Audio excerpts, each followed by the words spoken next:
Assalamualaikum warahmatullahi wabarakatuh. Perkenalkan, nama saya Mahruz Gufron dari jurusan Tadris Ilmu Pengetahuan Sosial kelas 5C. Di sini saya akan membuat video guna untuk memenuhi tugas mata kuliah pembelajaran IPS terpadu. Baik, kita langsung saja ke video berikutnya. Next. Assalamualaikum warahmatullahi wabarakatuh. Murid-murid, sebelum pelajaran kita mulai, marilah kita membaca doa terlebih dahulu.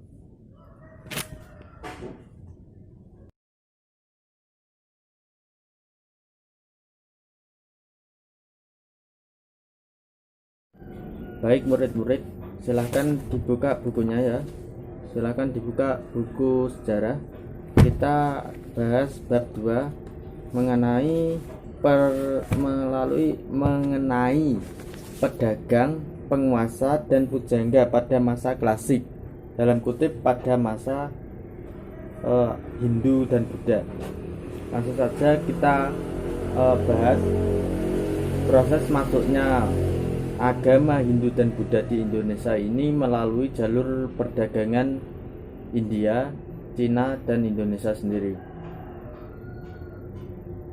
Pembawa agama Buddha ini melalui misi penyiarannya yang disebut dengan Dharma Duta.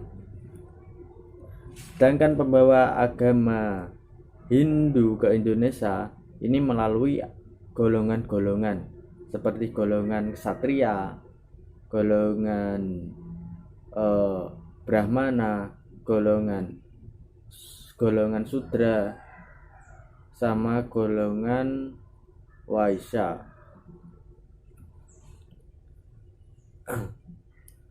Langsung saja yang berpengaruh kebudayaan India yang masuk di Indonesia. Pengaruh kebudayaan India sangat tumbuh subur di Indonesia. Tetapi unsur budaya asli Indonesia ini masih dominan dalam masyarakat. Pengaruh kebudayaan India dapat kita lihat seperti halnya sistem kasta. Sistem kasta ini lahir dan berkembang dengan munculnya bersamaan dengan agama Hindu. Ketika agama dan kebudayaan Hindu mulai berkembang di Indonesia, sistem kasta ini tidak berlaku mutlak seperti halnya di Indonesia. Masyarakat Hindu di Indonesia ini dalam ajaran agamanya mengenal sistem kasta, tetapi tidak menerapkan kehidupan sehari-hari menyesuaikan sistem kasta yang ada di Indonesia. Jadi tidak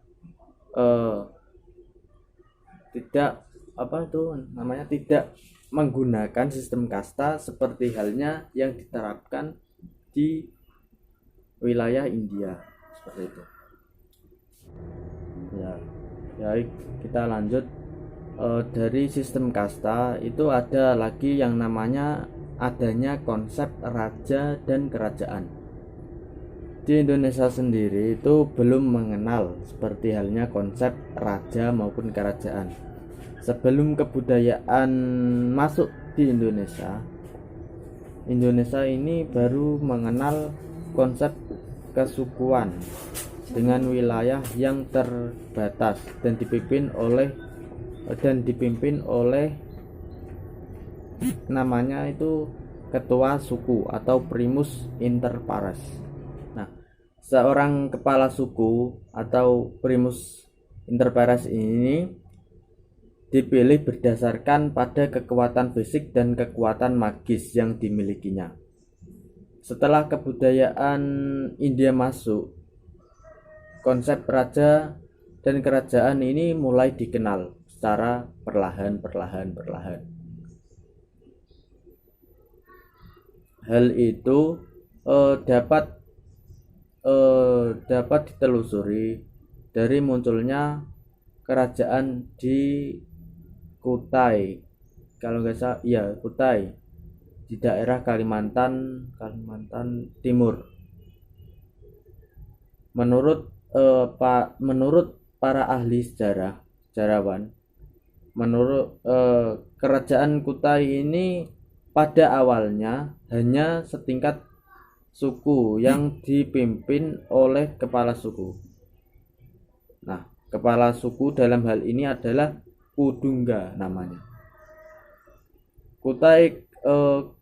Kerajaan Kutai ini mulai tampak menjadi sebuah kerajaan sejak pemerintahan Raja Aswawarman. Jadi kebudayaan India ini cukup berperan dalam lahirnya konsep raja kerajaan di Indonesia. Nah, dari itu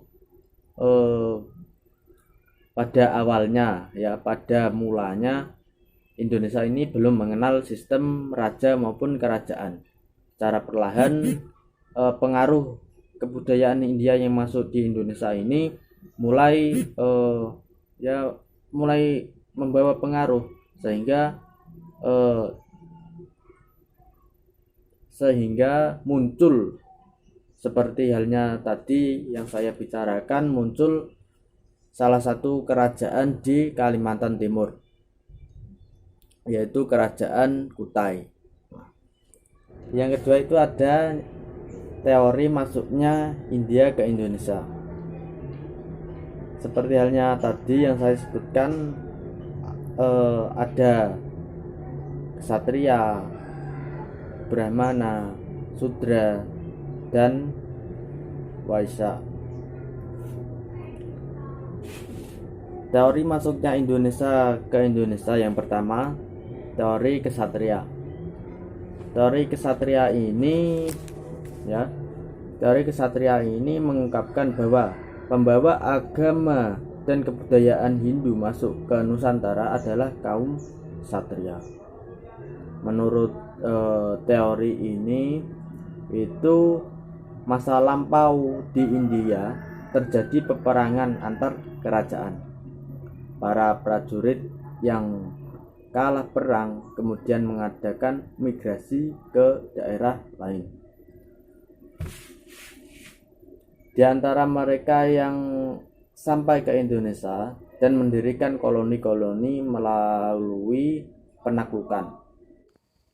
Selanjutnya ada teori Brahmana, di mana dalam teori Brahmana ini mengungkapkan bahwa yang membawa agama dan kebudayaan Hindu ke Indonesia itu adalah golongan Brahmana. Para Brahmana datang ke Nusantara ini diundang oleh penguasa Nusantara untuk menobatkan menjadi raja dengan upacara Hindu atau namanya Abhiyeska atau penobatan. Kita beralih lagi dari teori Brahmana.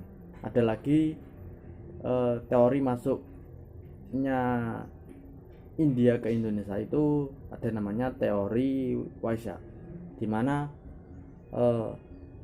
dalam teori ini mengungkapkan bahwa masuknya agama dan kebudayaan Hindu ke Indonesia itu dibawa oleh golongan pedagang Waisya. Pada saat itu mereka itu dalam membawa agama dan kebudayaannya itu mereka mengikuti angin musim. Maksud ya setengah tahun berganti arah itu mereka membawa agama dan kebudayaan Hindu mereka itu masuk ke Indonesia, dan 6 bulan itu menetap di Indonesia dan menyebarkan agama dan kebudayaannya. Menurut para pendukung teori Waisya ini, kaum Waisya yang umumnya merupakan kelompok pedagang inilah yang berperan besar dalam menyebarkan agama dan kebudayaan Hindu ke Nusantara. Mereka itu mereka itu yang menjadikan munculnya budaya Hindu sehingga dapat diterima di kalangan masyarakat Indonesia. Pada saat itu juga para pedagang banyak berhubungan dengan para penguasa dan rakyat.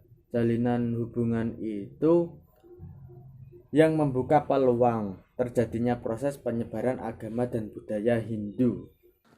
Mungkin itu saja murid-murid pelajaran yang dapat saya sampaikan hari ini. Semoga bermanfaat. Baik, kita tutup dengan bacaan Alhamdulillahirabbil alamin. Semoga pelajaran hari ini mendapatkan ilmu yang bermanfaat dan barokah. Amin amin ya rabbal alamin.